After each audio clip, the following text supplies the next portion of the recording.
नमस्कार, स्वागत है आप सभी का डीडी न्यूज में। आपके साथ मैं हूं संध्या शर्मा। आइए समाचार की शुरुआत करते हैं अब तक की सुर्खियों के साथ।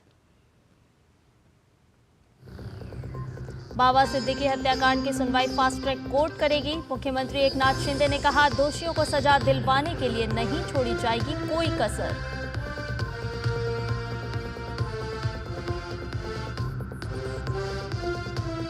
हुबली दंगे को लेकर दर्ज किए गए केस वापसी पर भाजपा का विरोध प्रदर्शन। सिद्धारमैया पर लगाए तुष्टीकरण के आरोप।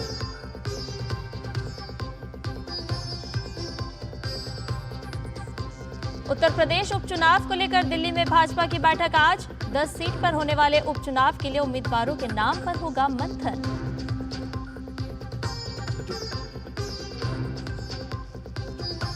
और राष्ट्रपति द्रौपदी मुर्मू अल्जीरिया, मॉरिटानिया और मलावी की 7 दिन की राजकीय यात्रा पर रवाना। अल्जीरिया में भारतीय समुदाय को करेंगी संबोधित।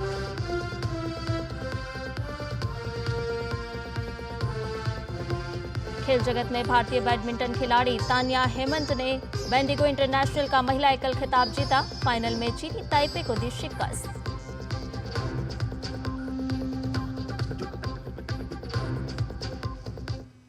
और आइए अब खबरों को जानते हैं विस्तार से। बाबा सिद्दीकी हत्याकांड में मुंबई पुलिस ने 2 आरोपियों को गिरफ्तार किया है। गिरफ्तार किए गए आरोपियों में से एक का नाम गुरमेल बलजीत सिंह है, जो हरियाणा का रहने वाला है, जबकि दूसरे का नाम धर्मराज राजेश कश्यप है, जो उत्तर प्रदेश का रहने वाला है।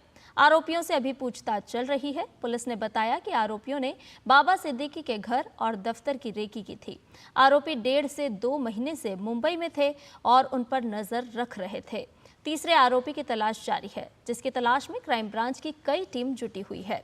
वहीं मुंबई के कूपर अस्पताल में बाबा सिद्दीकी के शव का पोस्टमार्टम हो रहा है। एनसीपी अजित पवार गुट के नेता बाबा सिद्दीकी की कल रात बांद्रा ईस्ट इलाके में गोली मारकर हत्या कर दी गई थी। डॉक्टरों के अनुसार सिद्दीकी के सीने पर गोलियों के 2 घाव हैं।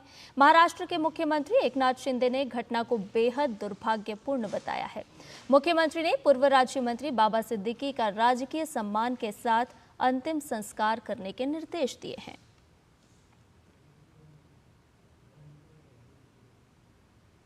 बाबा सिद्दीकी हत्याकांड की जांच तेज हो गई है। महाराष्ट्र के उप मुख्यमंत्री अजित पवार ने घटना को दुर्भाग्यपूर्ण बताया है। उन्होंने कहा कि पुलिस की अलग-अलग टीमें मामले की जांच कर रही है। उन्होंने जानकारी दी कि बाबा सिद्दीकी को राजकीय सम्मान के साथ अंतिम विदाई दी जाएगी। कल जो घटना हुई है, वो घटना आज तक हमें विश्वास नहीं हो रहा है कि ऐसा कुछ हुआ है, लेकिन पुलिस डिपार्टमेंट ने तुरंत उसके बारे में जानकारी शुरू की है। 2 लोगों को उनके हाथ में लगे हैं, 2 लोग, और भी कुछ लोग हैं। उनको ढूंढने के लिए, उनको लाने के लिए 5 टीम पुलिस डिपार्टमेंट ने लगवाई है और अलग अलग स्टेट में उनको भेजा है। सीएम साहब भी इसके ऊपर उनका ध्यान दे रहे हैं, खुद होम मिनिस्टर भी दे रहे हैं और मेरा भी है, हमारे बाकी साथियों का भी है। और जल्द से जल्द पता चलेगा कि एग्जैक्ट ये सब करने का कारण क्या है। इधर भारतीय जनता पार्टी के राष्ट्रीय प्रवक्ता प्रदीप भंडारी ने बाबा सिद्दीकी की हत्या पर दुख व्यक्त किया है। जो भी आरोपी है वो बख्शा नहीं जाएगा। इस पर राजनीति नहीं करनी चाहिए। बाबा सिद्दीकी जी एक बड़े नेता थे और महाराष्ट्र के अंदर एनडीए शासन के अंदर कोई भी हत्या करके कानून से बच नहीं सकता। अगर आप एक चीज़ देखेंगे कि with in minutes of crime the police came into action. Police ने इस पर तुरंत एक स्पेशल टीम बनाई, आरोपियों को पकड़ा और खुद मुख्यमंत्री एकनाथ शिंदे जी ने कहा है कि वो पूरी की पूरी इन्वेस्टिगेशन को मॉनिटर कर रहे हैं। ड्यू प्रोसेस ऑफ इन्वेस्टिगेशन के हिसाब से आरोपियों को सज़ा भी दी जाएगी। हम इसमें राजनीति नहीं करना चाहते और ये आश्वस्त करना चाहते हैं महाराष्ट्र की जनता को कि आरोपियों को जल्द से जल्द पकड़ा जा चुका है और जो भी इसका मास्टरमाइंड होगा वो सिर्फ और सिर्फ जेल के सलाखों के पीछे होगा। इधर महाराष्ट्र सरकार में मंत्री और एनसीपी नेता छगन भुजबल ने एनसीपी नेता बाबा सिद्दीकी की हत्या पर दुख जताया है। उन्होंने कहा कि अपराधियों के खिलाफ पुलिस से सख्त कार्रवाई करने की मांग है। बहुत दुख है कि गए 10 दिनों में जो है हमारे राष्ट्रवादी के एक तालुका प्रमुख और एक नेता दोनों की हत्या हुई है। और वो भी पुलिस को मालूम था, वाई सिक्योरिटी दी गई थी, पुलिस को कहा गया था ये धमकियाँ आ रही है। पुलिस का काम यह है कि सिर्फ सिक्योरिटी दे दे और चुप बैठे। कहाँ से धमकियाँ आई, कौन दे रहा है, इसका कुछ इलाज करेंगे कि नहीं? ऐसे सिर्फ सिक्योरिटी देकर कुछ होने वाला नहीं है। सिक्योरिटी जरूर होनी चाहिए, मगर अगर कोई धमकी देता है तो उसके पीछे भी जाकर जो है बंदोबस्त करने की आवश्यकता है। ये तो सब काम जो है पुलिस का, पुलिस कमिश्नर, डीजी, जो भी कुछ है उनका है। ये दादागिरी, गुंडागिरी, खंडनखोर जो भी है ये खत्म होनी चाहिए। बाबा सिद्दीकी की हत्या के मामले पर अधिवक्ता उज्ज्वल निकम का कहना है कि यह एक बहुत ही दुर्भाग्यपूर्ण घटना है।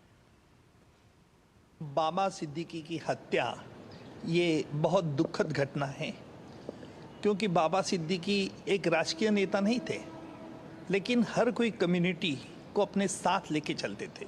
जिस प्रकार पुलिस के जो इन्वेस्टिगेशन में कुछ प्राथमिक तथ्य आए हैं, उस तथ्य के आधार पर एक बात साबित होती है कि एक बड़ी साजिश से उनकी हत्या की गई है, कि उनको इस हत्या के पहले कुछ चंद दिन उनको धमकियां दी गई थी।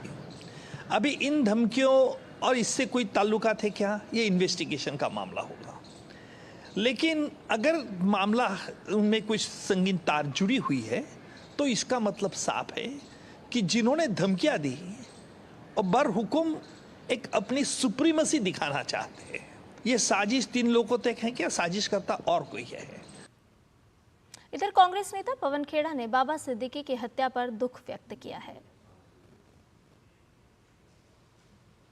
विश्वास नहीं होता ये सुनकर कि बाबा सिद्दीकी नहीं रहे, हमारे दोस्त, 3 दशक पुरानी हमारी दोस्ती, कांग्रेस में कई साल इकट्ठे हमने काम किया। बीच बंबई के एक इतने वरिष्ठ राजनेता की यूं इस तरह गोली मारकर हत्या कर दी जाए, ये सुनकर विश्वास नहीं होता। भगवान उनकी परिवार को, जीशान को हिम्मत दे। बाबा सिद्दीकी की हत्या से राजनीतिक हलकों के साथ ही बॉलीवुड भी शोक में है। इस बीच बाबा सिद्दीकी के करीबी रहे अभिनेता सलमान खान के बांद्रा के गैलेक्सी अपार्टमेंट की सुरक्षा भी बढ़ा दी गई है।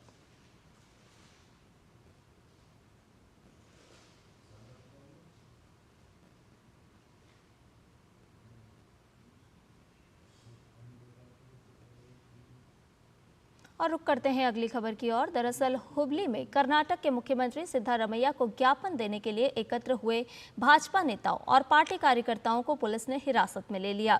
भाजपा नेता साल 2022 में हुए एक दंगे और हिंसा के मामले में प्रदर्शन कर रहे थे। दरअसल शुक्रवार को कर्नाटक सरकार का एक ऐसा फैसला सामने आया था। सिद्धारमैया सरकार ने दंगाइयों के खिलाफ मामले को वापस लेने का निर्णय किया था। इसी फैसले के बाद भाजपा ने आंदोलन करने की चेतावनी दी थी। भाजपा के मुताबिक राज्य सरकार पूरी तरह से तुष्टीकरण की नीति अपना रही है।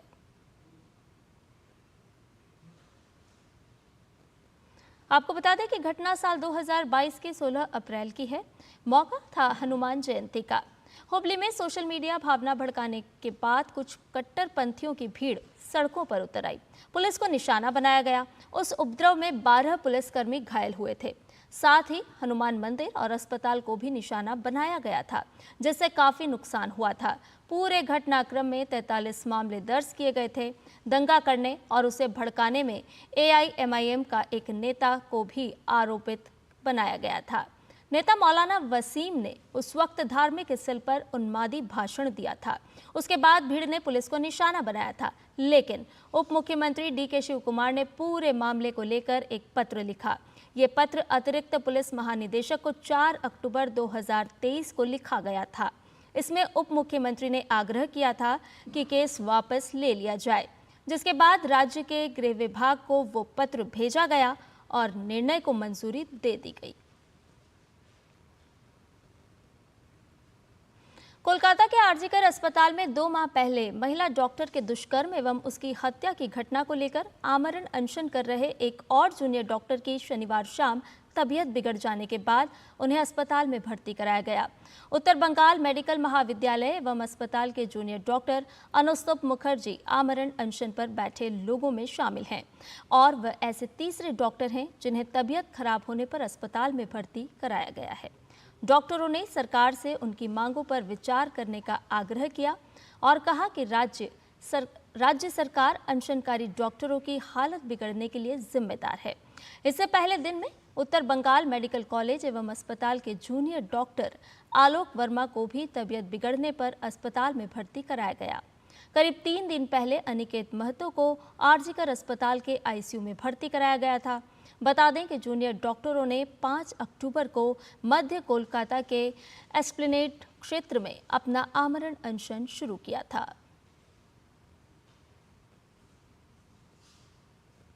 आमरण अनशन कर रहे जूनियर डॉक्टर अनुस्तुप मुखर्जी की तबीयत बिगड़ने को लेकर दिल्ली एम्स आरडीए के उपाध्यक्ष डॉक्टर सुवर्णकर दत्त ने चिंता जाहिर की है।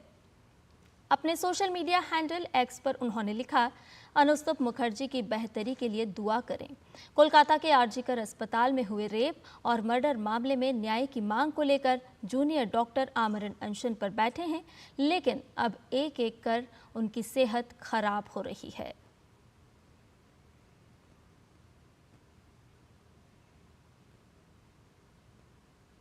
इधर उत्तर प्रदेश विधानसभा की 10 सीटों पर होने वाले उपचुनाव के मद्देनजर आज नई दिल्ली में भारतीय जनता पार्टी की अहम बैठक होगी। बैठक में पार्टी अध्यक्ष जेपी नड्डा, गृह मंत्री अमित शाह, यूपी के मुख्यमंत्री योगी आदित्यनाथ, प्रदेश अध्यक्ष भूपेंद्र चौधरी, उप मुख्यमंत्री केशव प्रसाद मौर्य और ब्रिजेश पाठक और प्रदेश संगठन महामंत्री धर्मपाल मौजूद रहेंगे। फिलहाल 10 सीटों के लिए 30 से अधिक उम्मीदवारों के नाम पार्टी ने तय कर लिए हैं। हर सीट पर 3-3 उम्मीदवारों के नाम कुछ दिन पहले मुख्यमंत्री आवास पर लखनऊ में कोर कमेटी की बैठक में तय हुए थे। इन सभी नामों को लेकर इस बैठक में चर्चा होगी। जिन 10 सीटों पर उपचुनाव होने हैं उनमें 2022 के विधानसभा चुनाव में 5 सीटें समाजवादी पार्टी ने जीती थी, भाजपा ने 3 सीटें जीती थी, जबकि आरएलडी और निषाद पार्टी के खाते में 1-1 सीट आई थी।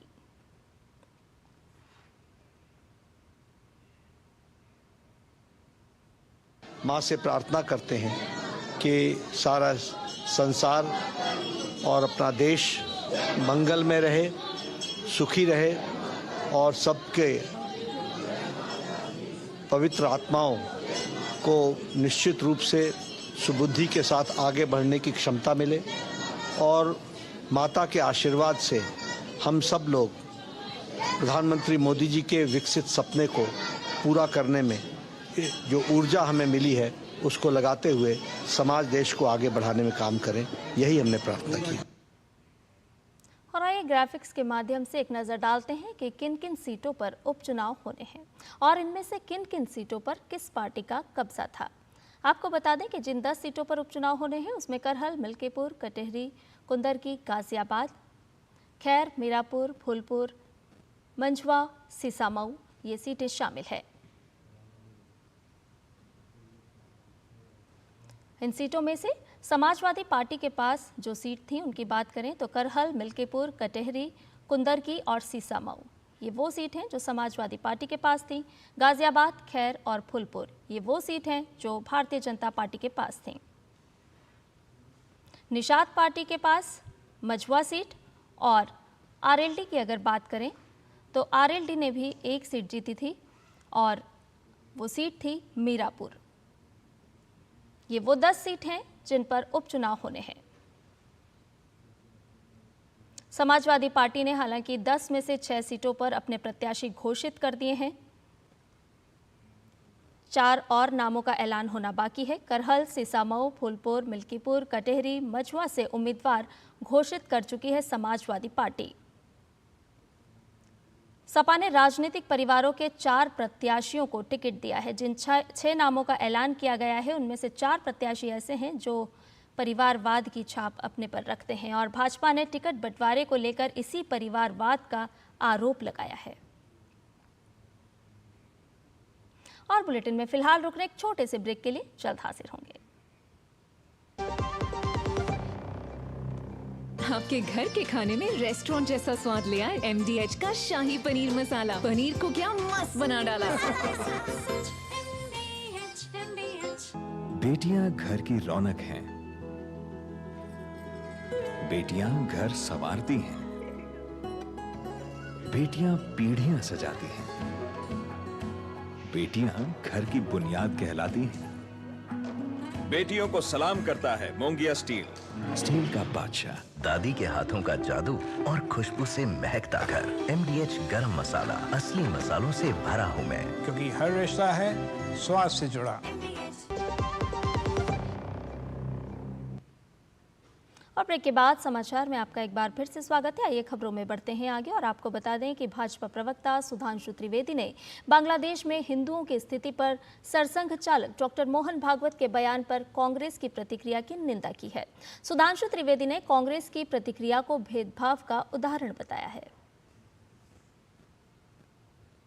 बांग्लादेश के हिंदुओं के बारे में जो भाव व्यक्त किया है कांग्रेस पार्टी के प्रवक्ता ने, तो मैं उनसे पूछना चाहता हूं, अगर आपकी बात ये सच है कि बांग्लादेशी हिंदुओं के बारे में कोई कंसर्न नहीं रखना चाहिए, या मोहन भागवत जी ने या मोदी जी ने जो कंसर्न व्यक्त किया वो गलत था, तो क्या 2003 में नेता प्रतिपक्ष के रूप में डॉक्टर मनमोहन सिंह ने जब तत्कालीन गृह मंत्री आडवाणी जी से बांग्लादेशी हिंदुओं के अधिकारों की रक्षा और उनको भारत में नागरिकता देने की बात कही थी, वो गलत थे क्या? आपकी असम की सरकार, तरुण गोगोई की सरकार ने अप्रैल 2014 में और कांग्रेस की असम यूनिट ने जो प्रस्ताव पारित किया है वो गलत था क्या? और मैं फिर कहना चाहता हूं, ये वो लोग हैं जो आपके पाप की वजह से कष्ट झेल रहे हैं, क्योंकि बांग्लादेश के हिंदू और बौद्ध विभाजन नहीं चाहते थे। भाजपा प्रवक्ता सुधांशु त्रिवेदी ने कांग्रेस पर जोरदार हमला बोला है। उन्होंने कहा कि कांग्रेस और ओवैसी दोनों में ही जिन्ना की आत्मा है।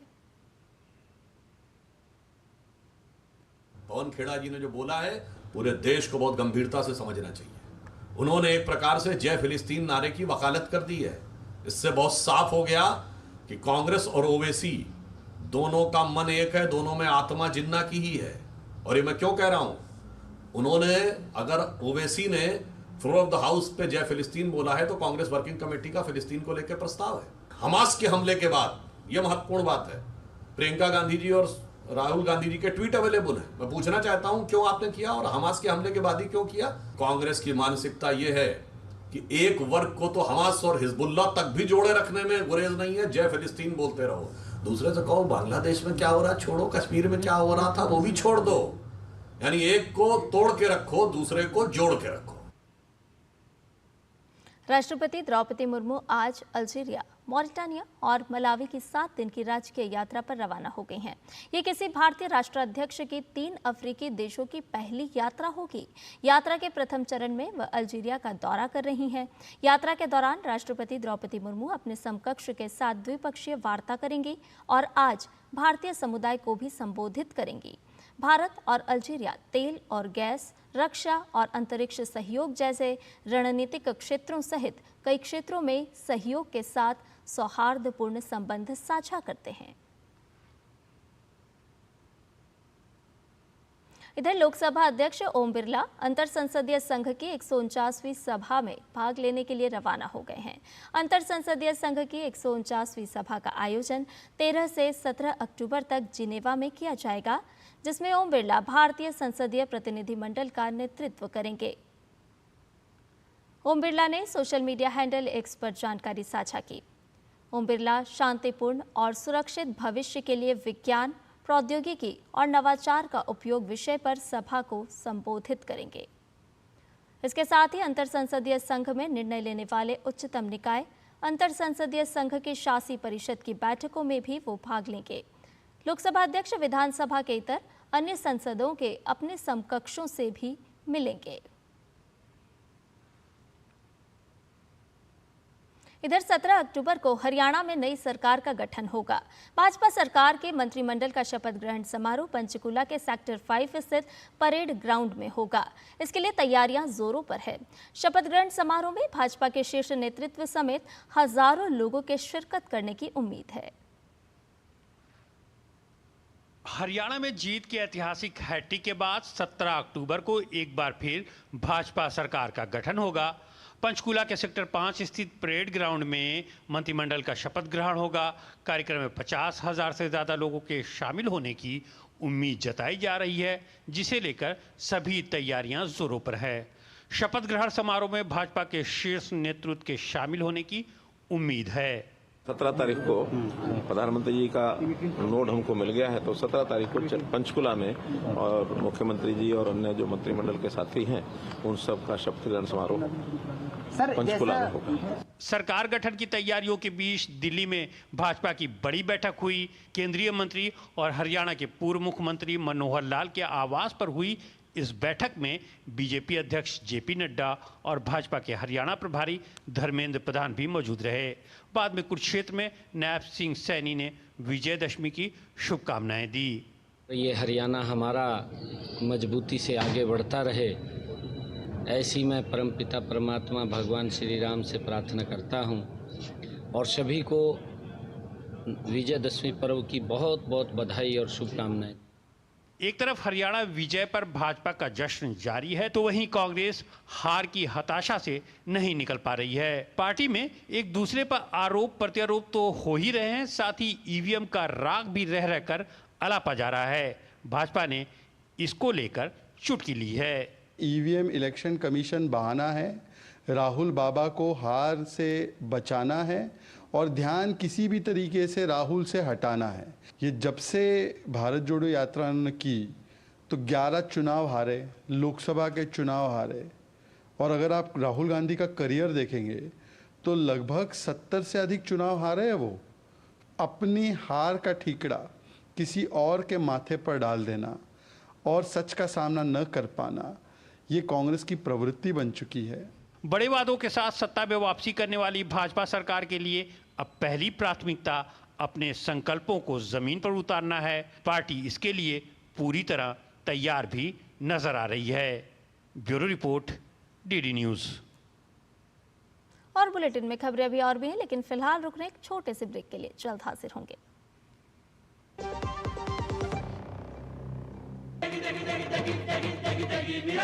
MDH की देगी मिर्च, देगी मिर्च का तड़का, अंग अंग फड़का। MDH की देगी मिर्च। बेटियां घर की रौनक हैं, बेटियां घर संवारती हैं, बेटियां पीढ़ियां सजाती हैं, बेटियां घर की बुनियाद कहलाती हैं। बेटियों को सलाम करता है मोंगिया स्टील, स्टील का बादशाह। बच्चों को सर्टिफिकेट मिले तो कितना अच्छा लगता है ना। और अगर आपके आटे को भी मिले तो गेहूं की क्वालिटी, आटे की शुद्धता, रोटी की सॉफ्टनेस के लिए सर्टिफिकेट अगर होता तो है ना। आशीर्वाद आटा का क्वालिटी सर्टिफिकेट, पैक स्कैन करो, खुद चेक करो। आशीर्वाद आटा, क्वालिटी का वादा, लिख के ले लो। हाथ धोकर आते हैं। साबुन की जगह हैंड वॉश। मोहन का प्रमोशन हो गया क्या? सैवलॉन हैंड वॉश तो हमारा रोज का है। सिर्फ 10 रुपए में 200 ml हैंड वॉश बनाओ। Savlon powder to gel hand wash, germ से बचाए, शान बढ़ाए। बात जब पीढ़ियों के लिए बनने वाले घर की हो तो जिम्मेदारी बड़ी हो जाती है। गैलेंट समझता है ये जिम्मेदारी। अब डबल एम रिब्स के साथ गैलेंट एडवांस TMT रीबार, निर्माण का रियल हीरो। और ब्रेक के बाद समाचार में आपका एक बार फिर से स्वागत है। आइए खबरों में बढ़ते हैं आगे। चेस ओलंपियाड में भारतीय दल को सफलता मिली तो सफलता के शिखर पर पहुंचने के तमाम आयामों को भी सामने रखा गया, लेकिन इसके साथ ही चर्चा इस बात की भी शुरू हो गई कि क्या भारत शतरंज का पावर हाउस है।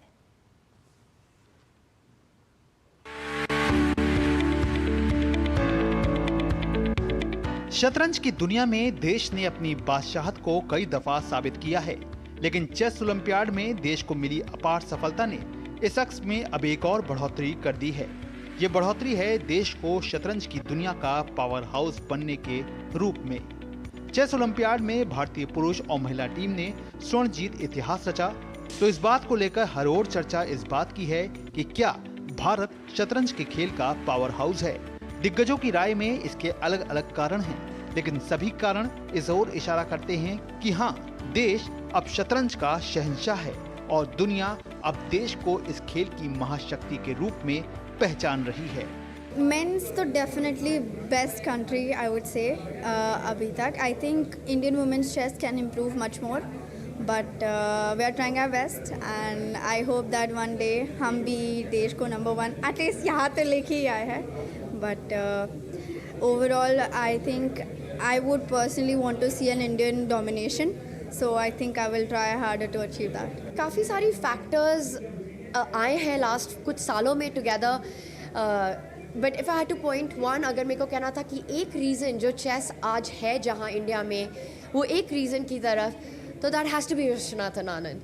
बिकॉज विशी सर का जो कॉन्ट्रीब्यूशन रहा है इंडियन चेस में, no words are enough for that. वो 5 टाइम्स वर्ल्ड चैम्पियन रह चुके हैं. वो एक लेजेंड है हम सबके लिए वो इंस्पिरेशन है. तो ये जो विक्ट्री हमने हासिल की है बुडापेस्ट में चेस ओलंपिक्स में, वो उनके वजह से है, वो उनके लिए है. वैसे देखा जाए तो महिला और पुरुष दोनों वर्गों में देश ने शतरंज की बिसात पर ऐसे नाम दिए हैं जिन्होंने अपने दम पर इस खेल को देश में नया आयाम दिया है. आज लगातार ग्रैंड मास्टर्स सामने आ रहे हैं, तो इसका श्रेय जहां शतरंज के खेल को ज्यादा एक्सपोजर मिलना है, वहीं इस खेल के प्रति नजरिए में बदलाव भी एक प्रमुख कारण है. Gaurav Kumar, DD news, Delhi. और इसके साथ ही समाचार में फिलहाल मेरे साथ इतना ही. मुझे दीजिए इजाजत, लेकिन डीडी न्यूज पर खबरों का सिलसिला लगातार जारी है. नमस्कार.